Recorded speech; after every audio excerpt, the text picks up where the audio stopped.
날마다 말씀과 동행하는 동행 묵상입니다. 26년 3월 10일 화요일이고요. 요한복음 11장 47절에서 57절 회복 탄력성이라고 하는 제목입니다. 나사로 부활 사건 이후에 상황은 나쁘게 흘러가고 있었습니다. 인생은 이런 것 같습니다. 우리 인생에 좋은 일만 있으면 좋겠지만 인생이란 여러 가지 색깔들이 섞여서 총천연색을 이루게 되어 있습니다. 맛도 마찬가지입니다. 단 한 가지 맛만 있으면 맛이 없습니다. 그래서 음식을 좋아하는 사람들이 제일 싫어하는 음식 맛은 단 것입니다. 최고의 요리는 단맛, 매운맛, 짠맛, 신맛이 전체적으로 어우러져 있지요. 색채도 흑백과 컬러가 다른 점이 바로 이 점이죠. 총천연색은 다양한 색깔들이 어우러져 있습니다. 한 가지 색깔만 있지 않죠. 우리가 생각해야 될 것은 인생이 하나의 색과 맛으로 하나의 이야기와 경험으로 이루어지지는 않고 이런 과정은 구원에 있어서도 마찬가지라고 하는 것이죠. 그러나 나빠지는 상황에 대한 예수님의 대처가 의외로 단순하죠. 나사로 부활 사건 이후에 어떤 상황이 벌어지고 있고 예수님은 이것을 어떻게 대처하시고 해석하셨을까요? 오늘 본문 보겠습니다. 47절에서 53절까지 첫 번째 문단, 어려운 상황을 바라보는 예수님의 눈과 대처 방법입니다. 47절, 이에 즉 나사로가 부활하여 많은 유대인들이 예수를 믿게 된 일을 말합니다. 로마 정부 아래에서 작은 권력과 기득권을 누리고 있었던 저들은 그것을 유지하기 위해서 공회를 소집하여 대책을 논의하죠. 48절, 그들의 중심에는 이대로 두면 많은 사람들이 예수를 믿을 것이기 때문에 지배자인 로마인들이 와서 우리가 가지고 있는 땅과 민족을 빼앗아 갈 것이다. 허락된 어떤 일말의 기득권과 자치권 다 빼앗을 것이다. 소유가 일어나고 뭔가 지도자가 생기는 것이 싫은 것이죠. 그러니까 이런 어떤 상실에 대한 두려움이 컸습니다. 그러나 과연 그럴까요? 많은 사람들이 예수를 믿으면 그들의 걱정대로 이룰 것이 많을까요? 답은 당연히 아닙니다. 믿음이 없으면 이렇게 해석하게 됩니다. 그들이 왜 이러는 걸까요? 겉으로는 민족과 영토를 위한 것 같지만 그들은 이미 로마 정부에 부역을 하면서 민족이 아닌 자신들의 기득권 유지를 위해서 사는 정치인들이었습니다. 그것을 잃을 것에 대한 걱정이 더 컸던 겁니다.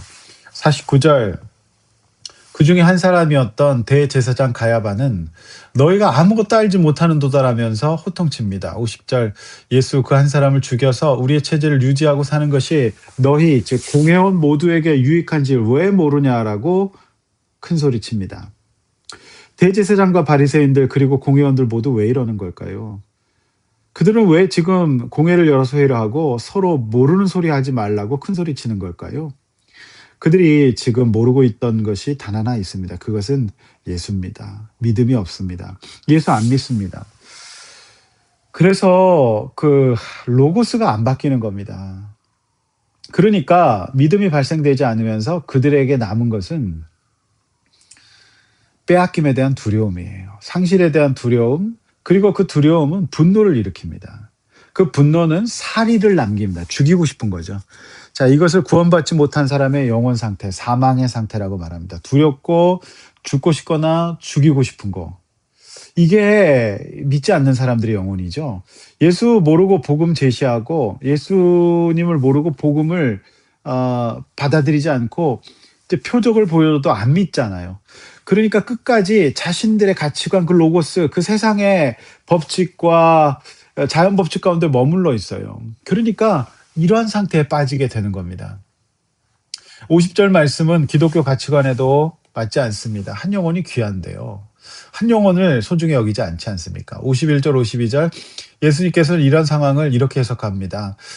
이 말은 저들 스스로 하는 것 같지만 아니다. 이 불행한 사태를 통해서 결국 하나님께서 흩어진 자들을 모아서 하나 되게 하기 위함이다. 이렇게 이제 해석하십니다. 저들의 두려움과 분노를 도리어 구원의 도구로 사용하실 것이다. 믿고 있는 겁니다. 이들이 지금 실권자라 생각하고 이들이 예수님의 목줄을, 생명줄을 쥐고 있는 것처럼 생각하고 있지만 아니라는 겁니다. 주도권이 하나님께 있다라고 하는 거죠. 자신에게 있다. 예수에게 있다. 자, 53절, 이날부터 그들은 예수를 죽일 계획을 구체적으로 짜게 됩니다. 성도 여러분, 이 첫 문단이 주는 메시지 뭘까요? 우리는 오늘 본문의 대제사장 바리새인이 아닙니다.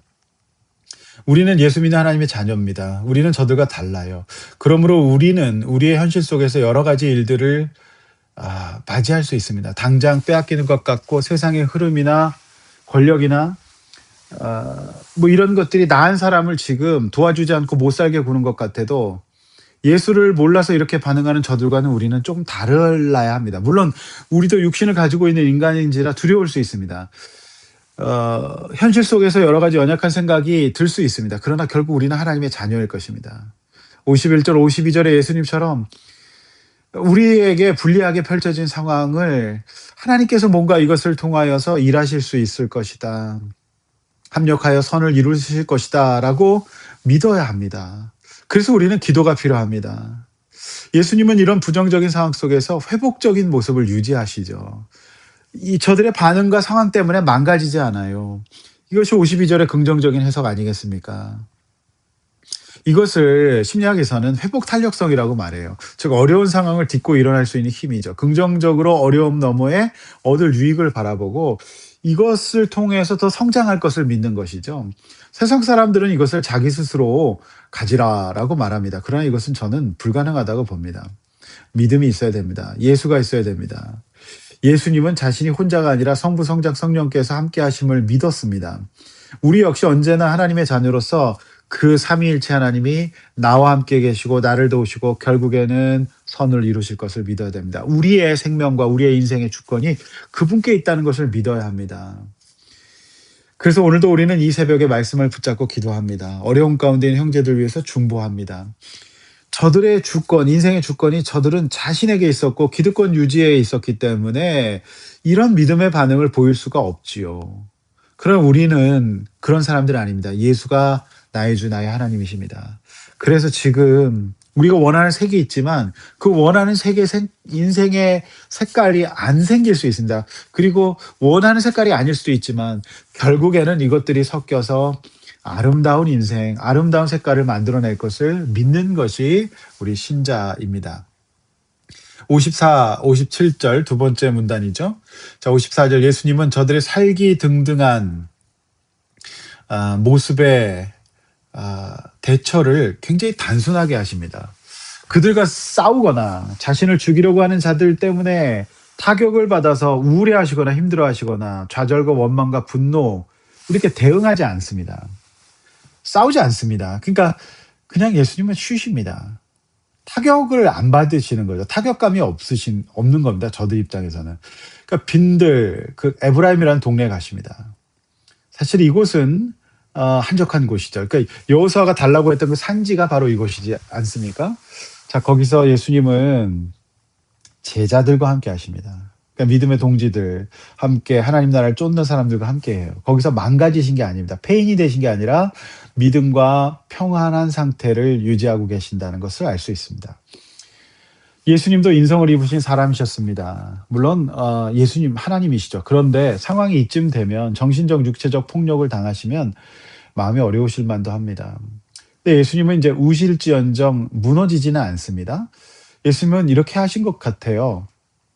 그래 쉬자 이렇게 하신 겁니다. 저들의 소리의 반응 상황에 상처와 타격을 받고 회복이 안 되는 모습이 아니라 그런 모습 저들과 대응하지 않고 타격받고 난리 난 사람이 아니었습니다.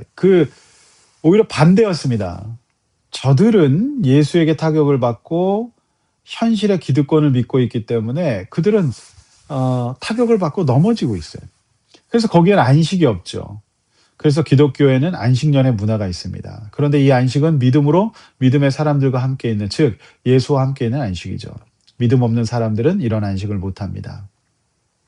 55절, 56절 마지막 말씀이죠. 6월절이 가까우자 예수가 다시 나타나실 것을 기대합니다. 56절 그들도 그렇게 생각했습니다. 57절 마지막으로 누구든지 예수가 나타나면 신고하라는 것으로 오늘 본문이 마무리됩니다. 보십시오. 예수님은 지금 쉬시는데요. 그들은 못 쉽니다. 자나깨나 간첩조심 뭐 이런 표 옛날에 봤는데 신고하여 잡게 하거든 알거든. 그러니까 눈을 부릅뜨고 봐야 될 겁니다. 그러니까 못 쉬는 거죠. 보십시오. 본문은 역설적으로 끝납니다. 상황이 안 좋아지는 예수님은 쉬고 계셨고 기득권인 저들은 무엇입니다. 이 두 사이의 차이점 뭘까요?